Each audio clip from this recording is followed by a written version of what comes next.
Hello friends, मैं सुनीता आप सभी का अपने यूट्यूब चैनल पे बहुत बहुत स्वागत करती हूँ। आज को जो हमारा नया टॉपिक शुरू होने को है वे है मानचित्र। मानचित्र का क्या महत्व है, कितने प्रकार के मानचित्र होते हैं, मानचित्र द्वारा क्या क्या दर्शाने का प्रयास किया जाता है और इसके अलावा उसके अंदर जो दिशाएं निर्धारित होती हैं उन सब के आधार पर जो मानचित्र है वे किस प्रकार देखा जाता है और किस प्रकार उसका अध्ययन किया जाता है, उसके बारे में हम इस अध्याय में अध्ययन करेंगे। तो आरंभ करते हैं, हम अपना आज का शुरू करते हैं चैप्टर। आप पिछले अध्याय में ग्लोब के महत्व के बारे में पढ़ चुके हैं। हाँ, सबसे पहले हमने सौरमंडल में पृथ्वी की स्थिति को देखा। इसके बाद हमने उसकी अक्षांतर और देशांतर जो रेखाएं हैं उसके बारे में पढ़ा और साथ ही साथ हमने जो इसके बाद जो हमने चैप्टर पढ़ा वो पढ़ा कि पृथ्वी की गति, पृथ्वी किस प्रकार गति करती है, किस प्रकार वो घूर्णन करती है, किस प्रकार परिक्रमण करती है और साथ ही साथ उनमें आने वाले जो मौसम और ऋतुओं में परिवर्तन, ये सब हमने इससे पहले वाले अध्याय जिसका नाम क्या था, पृथ्वी की गतियाँ, उसमें हमने पढ़ा। अब है चैप्टर 4, ये है कि मानचित्र। अब ग्लोब पर जो हमने देश जो भिन्न प्रकार के दर्शाए गए थे और वो किस किस माध्यम से दर्शाए गए थे, वे जो काल्पनिक रेखाएं हैं विद्वानों ने उस पर रेखित करी थी, तो उसके आधार पर वे दर्शाए गए थे। देखिए, अब इसी में आगे बढ़ते हैं। हम अपने पढ़ चुके हैं ग्लोब में अध्ययन की कुछ सीमाएं होती हैं। जब हम पूरी पृथ्वी का अध्ययन करना चाहते हैं तब ग्लोब हमारे लिए सिर्फ उपयोगी साबित होता है, लेकिन जब हम पृथ्वी के केवल एक भाग जैसे अपने देश, राज्य, जिले, शहर, गांव के बारे में अध्ययन करना चाहते हैं तो यह हमारे लिए उतना उपयोगी साबित नहीं होता। कहने का अर्थ ये है कि जब एक बड़े रूप में, विशाल रूप पर जब पृथ्वी के बारे में अध्ययन किया जाता है तो उसमें ग्लोब जो है वो बहुत अधिक एक महत्वपूर्ण भूमिका निभाता है। हालांकि वे पृथ्वी की तुलना नहीं कर सकता, लेकिन फिर भी वो जैसा भी है उसकी भूमिका महत्वपूर्ण होती है। लेकिन छोटे तौर पर देखे जाए, ये तो बड़े पैमाने पे हो गया, लेकिन छोटे तौर पर देखे जाए तो जैसे कि अगर किसी एक ज़िले को दर्शाना है या किसी शहर को दर्शाना है, शहर भी आजकल बहुत एक सीमित क्षेत्र में होते हैं, फिर आगे चलकर दूसरा शहर शुरू हो जाता है। और इसी प्रकार गांव भी होते हैं, गांव की भी एक सीमा होती है, एक सीमा के अंतर्गत आते हैं।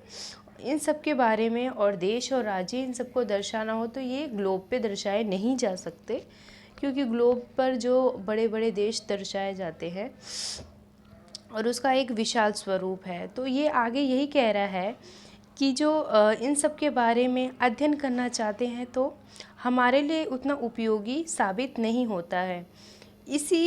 ऐसी स्थिति में हम मानचित्रों का उपयोग करते हैं। मानचित्र पृथ्वी की सतह या इसके एक भाग का पैमाने के माध्यम से चपटी सतह पर खींचा गया चित्र है। तो क्या है, जो मानचित्र एक चपटी सतह पर खींचा गया एक चित्र है, जो कि जो भी जैसे ग्लोब होता है उसका एक भाग, एक हिस्सा उस एक चपटी सतह पर चित्रित किया जाता है, रेखांकित किया जाते हैं, उसी को कहते हैं मानचित्र। इसीलिए एक गोलाकार सतह को पूरी तरह से चपटा करना असंभव है। लेकिन क्या है, जो हम ग्लोब देखते हैं वो पूर्ण रूप से गोल है, जो हम मानचित्र देखते हैं अक्सर वो चपटी सतह पर वो एक दृश्य के रूप में दिखाई देता है। तो इसका जो परिवर्तन हुआ है ये वही कह रहा है कि लेकिन एक जो गोलाकार सतह को पूरी तरह से चपटा करना असंभव है। उसका जो स्वरूप दिखाना एकदम सपाट किसी कागज़ पर किसी स्थान पर तो वो मुश्किल है, क्योंकि एक जो पृथ्वी का आकार गोलाकार है और उसे एक समतल स्थान पर दिखाना थोड़ा मुश्किल हो जाता है। मानचित्र हमारे विभिन्न जगहों विभिन्न ज़रूरतों के लिए आवश्यक है। कुछ मानचित्र एक छोटे क्षेत्र को कुछ तथ्य को दर्शाता है, दूसरे मानचित्र में एक बड़ी किताब की तरह तथ्य हो सकते हैं। कहने का अर्थ जो है, कुछ जो मानचित्र है वो छोटे क्षेत्र को दर्शाते हैं, छोटी छोटी चीज़ों को, और कुछ जो मानचित्र होते हैं वे एक बड़ी किताब की तरह होते हैं, जिसे अक्सर देखा जाए तो मोड़ कर उसे रखा जाता है संभाल कर। जब बहुत से मानचित्रों को एक साथ दिखाया जाता है, जब बहुत से मानचित्र एक साथ मिलकर दिखाया जाता है तो उसको क्या कहते हैं? एटलस कहते हैं। तब एक एटलस बनता है। एटलस विभिन्न प्रकारों तथा अलग अलग पैमाने से खींची गई मापों पर आधारित होता है। तो एटलस क्या है? एटलस भिन्न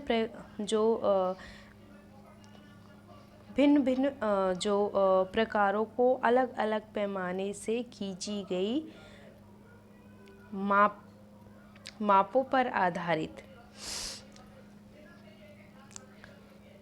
कहने का अर्थ, बहुत सारे जब मानचित्र को इकट्ठा किया जाता है, उसे एक साथ दर्शाया जाता है, तब एटलस बनता है। और इसी को आगे वर्णन करते हुए इसे बताया है कि जो विभिन्न प्रकार के अलग अलग पैमाने पर जो मानचित्र हैं, इससे पहले हमने पढ़ा कि बहुत सारे मानचित्रों को मिलाकर, तो जब मानचित्र वो बहुत सारे बने होंगे तो उनका पैमाना अलग होगा, उनका जो दृश्य की आकृति होंगी वे सब अलग होंगी। तो ये वही आगे कह रहा है कि एटलीस्ट विभिन्न प्रकारों तथा अलग अलग पैमाने से खींची गई मापों पर आधारित होता है। मानचित्र से एक ग्लोब की अपेक्षा हमें ज़्यादा जानकारी प्राप्त होती है। अगर मानचित्र और ग्लोब की तुलना की जाए तो जो ग्लोब है वे ज़्यादा अच्छी सूचना प्रदान करता है मानचित्र की तुलना में। मानचित्र विभिन्न प्रकार के होते हैं, जिसमें से कुछ को नीचे वर्णित किया गया है। तो मानचित्र के जो प्रकार हैं वे कई प्रकार के होते हैं मानचित्र। देखिए, जैसे कि भौतिक मानचित्र। भौतिक जो मानचित्र है उसमें क्या क्या दर्शाया जाता है? पृथ्वी की प्राकृतिक, जैसे कि क्या पर्वतों, पठारों, मैदानों, नदियों, महासागर इत्यादि को दर्शाने वाले मानचित्र को भौतिक या उच्चावच मानचित्र कहा जाता है। जो मानचित्र जिसमें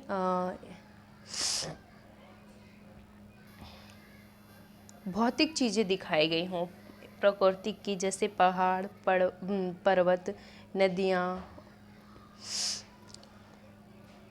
महासागर, द्वीप, ये सब जो हो गए, ये सब भौतिक मानचित्र के अंतर्गत आता है। और इस भौतिक मानचित्र को उच्चावच मानचित्र भी कहा जाता है। आगे है राजनीतिक मानचित्र। एक भौतिक मानचित्र हमने पढ़ा और दूसरा है राजनीतिक मानचित्र।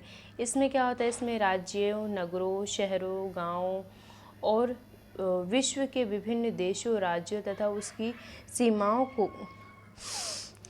सीमाओं को दर्शाने वाले मानचित्र को राजनीतिक मानचित्र कहा जाता है।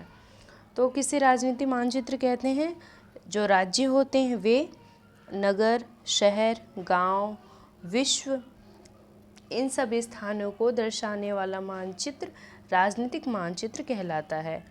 हमने 2 मानचित्र अब तक पढ़ लिए हैं, एक भौतिक मानचित्र जिसे उच्चावच मानचित्र भी कहा जाता है, और साथ ही साथ राजनीतिक मानचित्र जिसमें राज्यों, नगरों, शहरों, गांव आदि इन सबको दर्शाया जाता है। अब देखिए थीमेटिक मानचित्र क्या होता है। थीमेटिक मानचित्र कुछ ऐसे मानचित्र जो कि विशिष्ट प्रकार की जानकारियाँ प्रदान करते हैं, जैसे कि सड़क का मानचित्र हो गया कि किस राज्य से कौन सी सड़क होकर निकलती है और उसकी फिर लंबाई कितनी है, फिर आगे जाके वे कहाँ मिल जाती है, फिर आगे जाके किस देश से जाके मिल जाती है। तो इस प्रकार का जो मानचित्र होता है थीमेटिक मानचित्र होता है। और थीमेटिक जो मानचित्र होता है इसके अंतर्गत जैसे वर्षा संबंधी मानचित्र भी इसी में आता है, और साथ ही साथ वन, उद्योग, ये सब जो मानचित्र होते हैं ये इसके अंतर्गत आते हैं। किसके अंतर्गत आते हैं? ये थीमेटिक मानचित्र के अंतर्गत आते हैं। इसके अंदर सड़कों का मानचित्र होता है। इसके अलावा जो वर्षा का मानचित्र होता है, वन का होता है, उद्योग जो होते हैं उन सब का मानचित्र होता है। और इसके अलावा विभिन्न प्रकार के ऐसे मानचित्र देखने को मिलते हैं, जैसे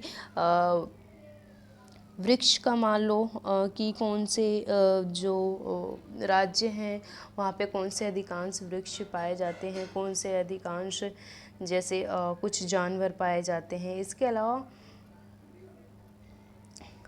बट वो भौतिक में आएंगे, ये इसके अंदर आएंगे कि ये थीमेटिक में आएंगे। तो फिर इसके अंतर्गत ये सभी चीज़ें आएंगी।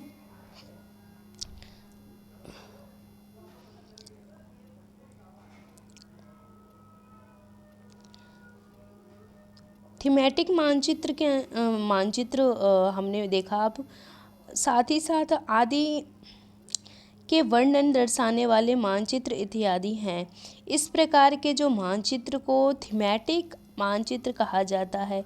इस मानचित्र में दी गई सूचना के आधार पर उनका उचित नामकरण किया जाता है।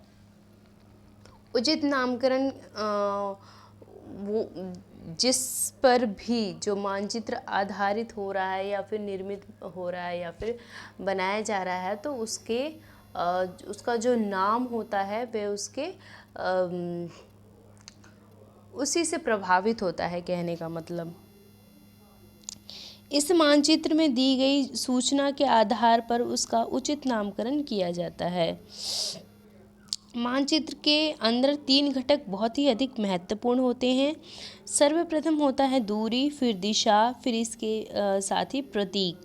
दूरी की कितनी दूरी पर मापन करके फिर उस जो स्थान होता है उसको दर्शाया जाता है, क्योंकि दूरी के माध्यम से ही एक पूरे मानचित्र पर देशों को दर्शाना थोड़ा मुश्किल कार्य है। और इसके अंदर जो जागरूकता अधिक होनी चाहिए। मतलब एक ऐसा नहीं कि हाँ ढीले ढाले कि हाँ ये यहाँ आएगा, ये यहाँ आएगा, ऐसा इन्हीं सबको अच्छी तरीके से अच्छा स्वरूप देने के लिए क्या किया गया, जो विद्वानों ने जो विश्व का पूरा विश्व है अर्थात ये जो पृथ्वी है उसके ऊपर एक काल्पनिक रेखा बनाई गई है। इसी सब की इन सब की एक सहायता से वे इन सब कार्य को और अच्छी तरीके से करते हैं। तो इसी प्रकार उसमें दिशा का भी बहुत अधिक महत्वपूर्ण है। उत्तर, पश्चिम, फिर पूरब, दक्षिण, किस प्रकार उसे बांटा गया है। पहले तो पृथ्वी को उत्तर में बांटा गया है, फिर दक्षिण में बांटा गया है, फिर एक तो अक्षांश रेखाएं कुछ इस प्रकार की हैं, फिर इसके बाद देशांतर रेखाएं हैं। तो यहाँ पश्चिम का भाग है और यहाँ पूर्व का भाग है। ऐसे भी पृथ्वी पूरी ऐसे रूप से बटी हुई है काल्पनिक रेखा द्वारा। तो यहाँ की दूरियाँ, दिशाएं और प्रतीक अर्थात जो कोई ऐसा चिन्ह जो एक पर्वत को, या जैसे पठार हो गए, या कोई भी ऐसा स्थान जिसको वह चिन्हित करता है। ये सब मानचित्र में बहुत अधिक महत्वपूर्ण भूमिका निभाते हैं। देखिए दूरी। दूरी मानचित्र एक आरेखण होता है जो कि पूरे विश्व या उसके एक भाग को छोटा कर कागज के एक पन्ने पर दर्शाया जाता है। या कह सकते हैं कि मानचित्र छोटे पैमाने पर खींचे जाते हैं, लेकिन इसे इतनी सावधानी से छोटा किया जाता है ताकि स्थानों के बीच की दूरी वास्तविक रहे। यह तभी संभव है जब कागज पर एक छोटी दूरी स्थल की बड़ी दूरी को व्यक्त करती हो। इसीलिए इस उद्देश्य के लिए एक पैमाना चुना जाता है। पैमाना जो है वे स्थल पर वास्तविक दूरी तथा मानचित्र पर दिखाई गई दूरी के बीच का अनुपात होता है। तो ये जो दूरियां दिखाई जाती हैं मानचित्र पे दिखाने के लिए कि इतनी दूरी पर ये देश है, फिर आगे चलकर विश्व अगर मानचित्र देखा जाए तो उसमें देखते हैं एक तरफ भारत है, एक तरफ आगे आके इंग्लैंड, फिर इसके ऐसे ही भिन्न प्रकार के देश देखने को मिलते हैं। तो उसकी दूरी को निर्धारित करना इस प्रकार से जो कि वास्तव में है उसको प्रदर्शित किया जाता है। पहली बात एक कागज़ पर एक वास्तविक रूप देकर फिर उसको छोटे आकारों में व्यक्त किया जाता है।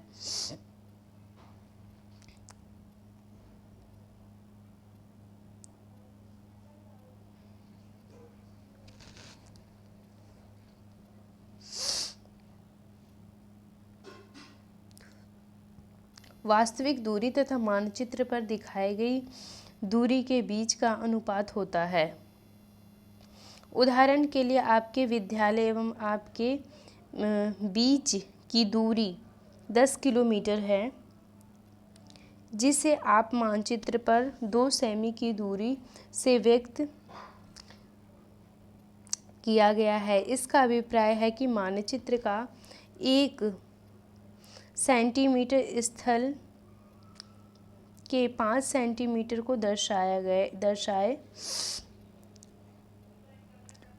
5 किलोमीटर को दर्शाएगा। इसके आपके रेखाचित्र का मापन होगा 1 सेंटीमीटर बराबर 5 किलोमीटर। इस प्रकार पैमाना किसी भी मानचित्र के लिए बहुत महत्वपूर्ण होता है। अगर आपको पैमाने की ज़रूरत है तो आप मानचित्र पर दिए गए किसी भी 2 स्थलों के बीच की दूरी का पता लगा सकते हैं। तो कहने का अर्थ ये है कि जो दूरी है उसको कुछ इस प्रकार से व्यवस्थित रखना जो कि वास्तविकता को दर्शाता हो और वास्तव में लगे कि ये मानचित्र है। एक काल्पनिक दूरी ना हो और एक काल्पनिक दिशा ना हो, उसके लिए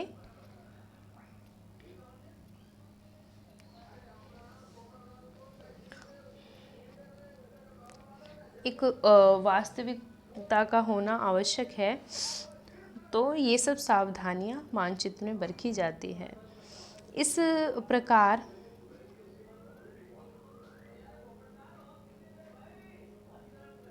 किसी भी मानचित्र के लिए बहुत महत्वपूर्ण होता है। अगर आपको पैमाने की जानकारी है तो आप मानचित्र पर दिए गए किसी भी 2 स्थलों के बीच की दूरी का पता लगाओ।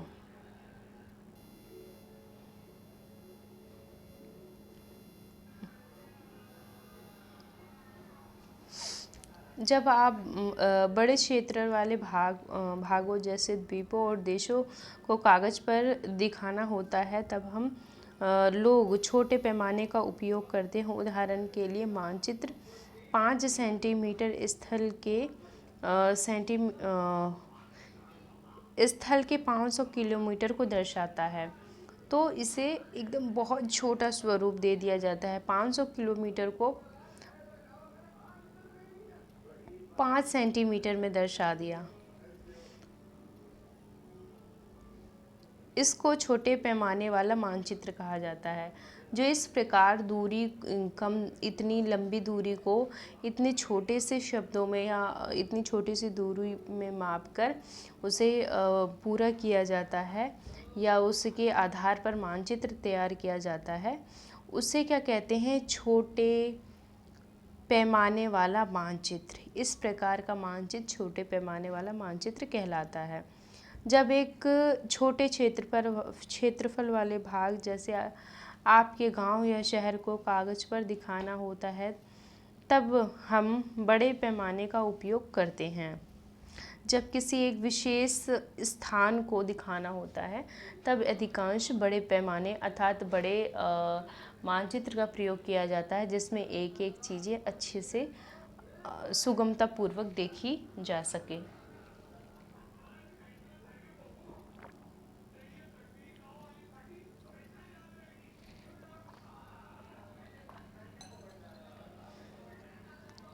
एक छोटे क्षेत्रफल वाले भाग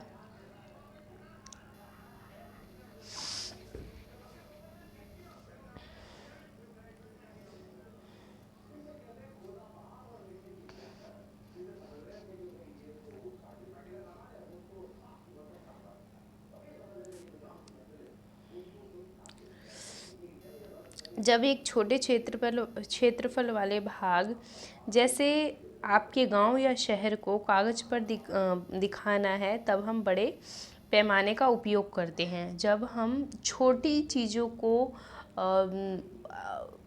अगर छोटी चीज़ों का मानचित्र तैयार करना हो तो उसे एक बड़े स्वरूप में करते हैं, ताकि उसके आसपास की चीज़ें और उससे संबंधित जो दृश्य है वो सफाई से दिखाई जा सके। तब हम बड़े पैमाने का उपयोग करते हैं। जो स्थल पर 500 किलोमीटर की दूरी को मानचित्र पर 5 सेंटीमीटर से दर्शाया जाता है। इस प्रकार के मानचित्र को बड़े पैमाने वाला मानचित्र कहा जाता है। तो बड़े पैमाने वाला मानचित्र क्या होता है? ऐसा मानचित्र होता है जिसमें किसी एक विशेष स्थान को कागज़ पर दिखाना होता है, जैसे कि गांव हो गया, शहर हो गया। तो इस प्रकार वाले जो मानचित्र होते हैं वे छोटे पैमाने वाले मानचित्र कहलाते हैं। बड़े पैमाने वाले जो मानचित्र होते हैं वे छोटे पैमाने वाले मानचित्र की अपेक्षा अधिक जानकारी देते हैं। छोटे पैमाने वाले जो मानचित्र होते हैं वे अधिक जानकारी देते हैं, बल्कि बड़े पैमाने वाले जो मानचित्र होते हैं वे कम जानकारी देते हैं, क्योंकि वे एक ही शहर को दिखा रहे होते हैं या एक ही गांव को दिखा रहे होते हैं या एक ही कोई ऐसा स्थान हो गया है, तो उसको एक ही नक्शे पे या एक ही मानचित्र पर एक ही स्वरूप दिखाई देता है। लेकिन जो बड़े आकार पे या बड़े पैमाने वाला मानचित्र होता है वे हालांकि आकृति में बेशक छोटा होता है, लेकिन वे समस्त जानकारियाँ दे रहा होता है। इस वजह से वे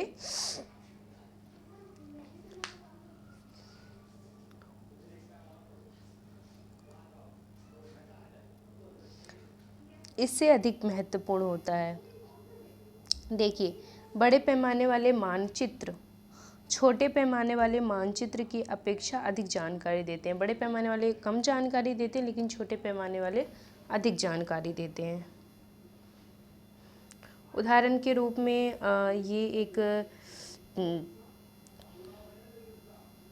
नक्शे को दिखाया गया है, ये चिन्हित किया गया है। इस चिन्ह को अभी हम आगे भी देखेंगे, आगे बढ़ेंगे इसके बारे में। फिलहाल हम आगे बढ़ते हैं। देखो अब दिशाओं के बारे में बताया गया है। दिशाएं भी जो है बहुत अधिक इनका महत्वपूर्ण स्थान है। यहाँ है उत्तर में, ये है दक्षिण है, ये है पूर्व है, ये है पश्चिम है, ये पश्चिम है, और इसके अलावा जो इधर की दिशा हो गई ये हो गई उत्तर पश्चिम, और इधर हो गई उत्तर पूर्व, इधर हो गई दक्षिण पूर्व, इधर हो गई पश्चिम दक्षिण। तो इस प्रकार जो 8 दिशाएं हैं उनका जो अधिकांशतः जो मानचित्र देखा जाता है इन दिशाओं का महत्वपूर्ण स्थान, जैसे कि भारत का मानचित्र देखा जाए तो उत्तर सबसे उत्तर भारत में देखा जाए सबसे ऊपरी सीमा पे जम्मू कश्मीर है। तो जब इस दिशा को हम इंगित करते हुए वर्णन करते हैं तो उससे ज़्यादा अधिक समझ में आता है। जैसे दक्षिण में देखा जाए, दक्षिण में मान लीजिए अब केरल को इंगित करना है तो उसमें एक पता चल रहा है केरल कहाँ है, एक दक्षिण दिशा में है। तो उसी प्रकार दिशा का भी एक महत्वपूर्ण स्थान होता है। देखिए इसमें क्या कहता है, अधिकतर मानचित्रों में ऊपरी दाहिनी तरफ तीर का निशान बना होता है जिसके द्वारा अक्षर ऊ अर्थात उत्तर लिखा होता है। यह तीर का निशान उत्तर दिशा को दर्शाता है। इसे उत्तर रेखा कहा जाता है। जब आप उत्तर के बारे में जानते हैं तब आप उत्तरी दिशा जैसे पूर्व, पश्चिम और दक्षिण के बारे में पता लगा सकते हैं। जाहिर सी बात है जहाँ उत्तर का पता चलेगा फिर अन्य 3 दिशाओं का भी पता चल जाता है। जो चित्र है वो हमने देख लिया है। चारों दिशाओं उत्तर, दक्षिण, पूर्व, पश्चिम को दिखाता है और दिखाया गया है। वे प्रधान दिग्बिंदु कहे जाते हैं। प्रधान दिग्बिंदु किसे कहा जाता है, जो कि एक ये जो चारों दिशाएं हैं इसको निर्धारित करता है, इसको दिखाता है। उसे ही जैसा कि ये देखिए, ये 4 मुख्य दिशाओं उत्तर, दक्षिण, पूर्व, पश्चिम को दिखाता है। वह दिग्बिंदु कहे जाते हैं। जो चारों दिशाओं को दिखाता है वह प्रधान दिग्बिंदु उसे कहलाता है, या दिग्बिंदु कहलाता है, या दिग्बिंदु कहा जाता है।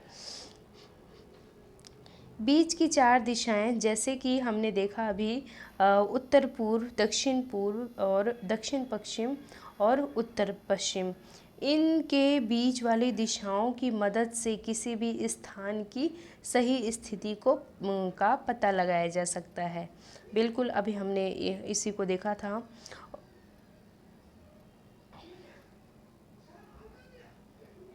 ये क्रियाकलाप ये नहीं, अभी हम अपने मुख्य विषय पर आता है। हम दिक् सूचक की सहायता से किसी भी स्थान की दिशा का पता लगा सकते हैं। ये यंत्र है जिसकी सहायता से मुख्य दिशाओं का पता लगाया जा सकता है। उसकी चुंबकीय सुई की दिशा हमेशा उत्तर और दक्षिण दिशा में होती है। तो जो दिक्सूचक है, अधिकांशतः ऐसे प्रश्न आते हैं कि दिक्सूचक जो है वो किस प्रकार की जानकारियाँ देता है।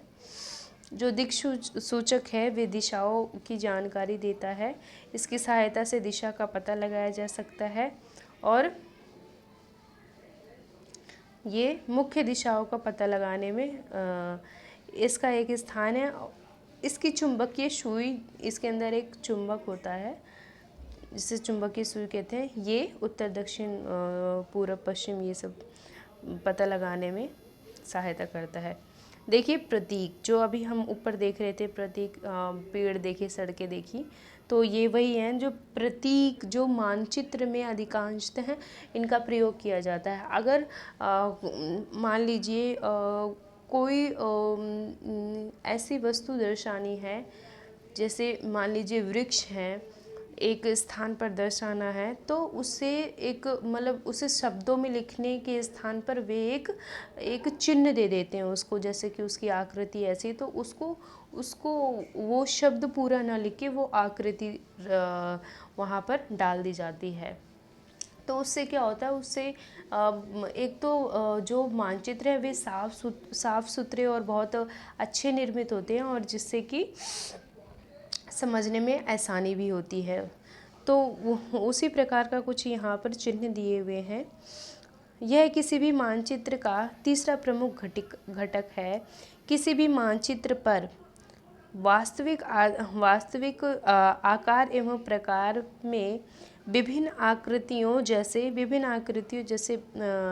कि जैसे भवन हो गए, सड़क हो गई, पुल हो गए, वृक्ष हो गए, रेल हो गई, पटरियाँ हो गई या कुएं हो गए को दिखाना संभव नहीं है। तो यही मैं कह रही थी कि किसी भी वस्तु को दिखाने के लिए ये सब इन सब को इकट्ठा दिखाना और इनको एक मानचित्र पे लिखना और इन सब को थोड़ा मुश्किल कार्य है, तो ये सब संभव नहीं है, ये यही कह रहा है। इसीलिए वे चिन्हित अक्षरों, छायों, रंगों और चित्र तथा रेखाओं का उपयोग करके दर्शाए जाते हैं, इसीलिए इनका प्रयोग किया जाता है। ये प्रतीक कम स्थान में अधिक जानकारी प्रदान करते हैं।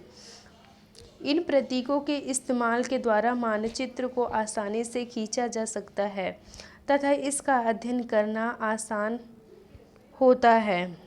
अगर आप एक क्षेत्र की भाषा को नहीं जानते तथा आप किसी से दिशाओं के बारे में नहीं पूछ सकते, तब आप इन चिन्हों की सहायता के द्वारा मानचित्र से जानकारी प्राप्त कर सकते हैं। मानचित्रों की एक विश्वव्यापी भाषा होती है जिसे आप आसानी से समझ सकते हैं। आप इन प्रतीकों के उपयोग के संबंध में एक अंतर्राष्ट्रीय समिति है, एक अंतर्राष्ट्रीय सहमति है।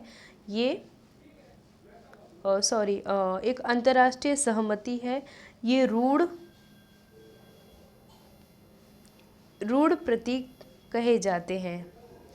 कुछ रूढ़ प्रतीक यहाँ दर्शाए गए अभी हम देखेंगे, और भिन्न रंगों का उपयोग भी इसकी सहायता से किया जाता है। उदाहरण के लिए नीले रंग का इस्तेमाल जलाशय, भूरे रंग का इस्तेमाल जो है पर्वतों के लिए, पीले रंग का पहाड़ों के लिए और हरे रंग का मैदानों के लिए।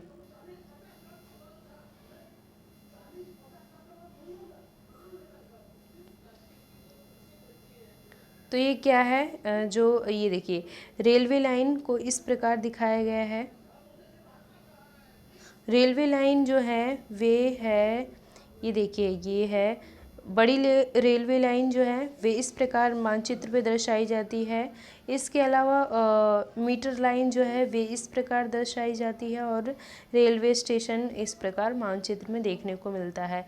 ये है पक्की सड़क का जो चिन्ह है वे है, और इसके अलावा ये है कच्ची सड़क का। और अंतर्राष्ट्रीय जो सीमाएं हैं वे इस प्रकार मानचित्र में देखने को मिलती है। इसके अलावा जो जिला हैं उनकी जो सीमाएं वे इस प्रकार की होती है, और जो राज्य हैं उनकी इस प्रकार की होती है, और जो जिला है उनकी कुछ इस प्रकार की होती है। इसके अलावा जो तालाब हैं वो इस प्रकार मानचित्र में दर्शाए जाते हैं। जो नहर हैं वे कुछ इस प्रकार। इसके अलावा पुल हैं, पुल इस प्रकार दर्शाए जाते हैं। और ये देखिए मंदिर इस प्रकार। इसके अलावा जो गिरजाघर है वे इस प्रकार, और जो मस्जिद है वे इस प्रकार, और जो छतरी होती है वे इस प्रकार मानचित्र पे दर्शाया जाता है। और साथ ही साथ पोस्ट ऑफिस जो पी हो करके, और इसे पोस्ट ऑफिस इस प्रकार चिन्हित किया जाता है। पोस्ट एवं पोस्ट एवं टेलीग्राफ ऑफिस जो है वो पीटीओ करके चिन्हित किया जाता है, और पुलिस स्टेशन को पीएस करके। जो बस्ती है, बस्ती का जो उसका बस्ती जो है उसको इस प्रकार चिन्हित किया जाता है, इस प्रकार चिन्हित किया जाता है। और इसके अलावा जो कब्रिस्तान है उसे इस प्रकार चिन्हित किया जाता है। पेड़ जो है, पेड़ों को इस प्रकार चिन्हित किया जाता है, और जो घास है उसको इस प्रकार चिन्हित किया जाता है। तो ये रूढ़ चिन्ह हैं जो कि मानचित्र में अधिकांश हमें देखने को मिलता है।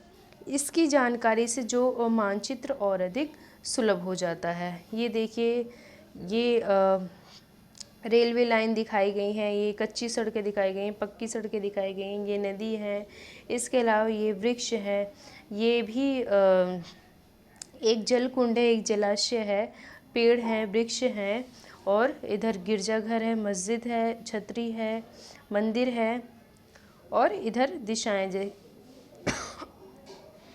ये सब दिशाएं इन सब के माध्यम से दर्शाई जाती है। एक रेखा चित्र, रेखा चित्र एक आरेखण है जो पैमाने पर आधारित न होकर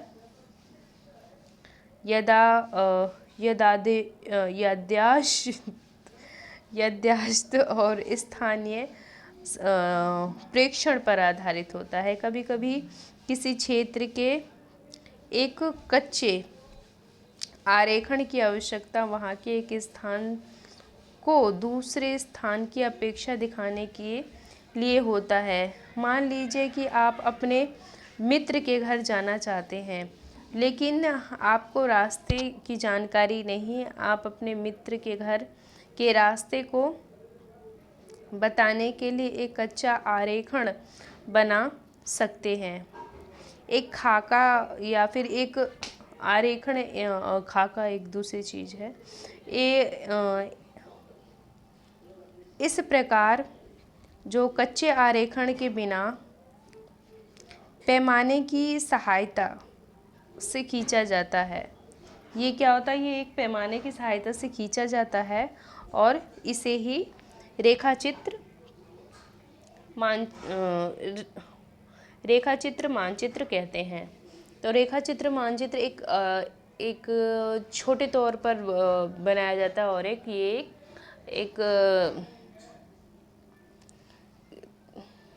कुछ इसमें लॉजिक यूज़ किए जाते हैं, जैसे कि अपने मित्र के घर पहुंचना हो, या ये एक उदाहरण है।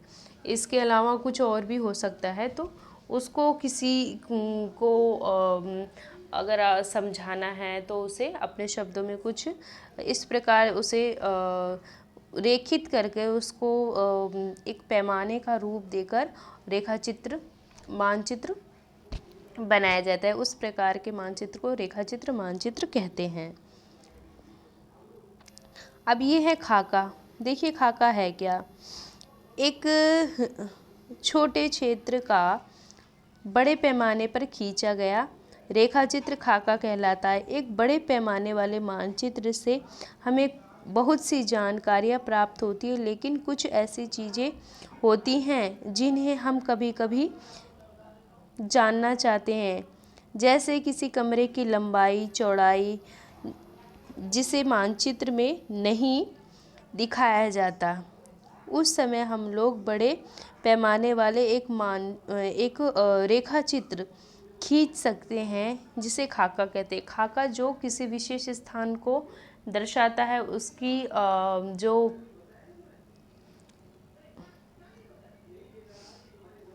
ये अधिकांशतः है खाका तब निर्मित किया जाता है जैसे किसी के जो घर है, किसी के घर का नक्शा बनाना होता है, तो अधिकांशतः देखा जाता है कि हाँ इस कमरे की लंबाई कितनी है, चौड़ाई कितनी रहेगी, फिर उसको उसमें प्रदर्शित किया जाता है। इसके अलावा जो गैलरी है या जो इसके अलावा बाहर की जो सड़कें हैं वे कितने फुट चौड़ी हैं, और वे मतलब ये सब चीज़ें इसके किसके माध्यम से दर्शाई जाती है? वे खाका निर्माण किया जाता है और उसमें प्रदर्शित किया जाता है। तो आज का बस ये चैप्टर इतना ही था। मिलते हैं अपने अगले चैप्टर में, तब तक के लिए बाय बाय।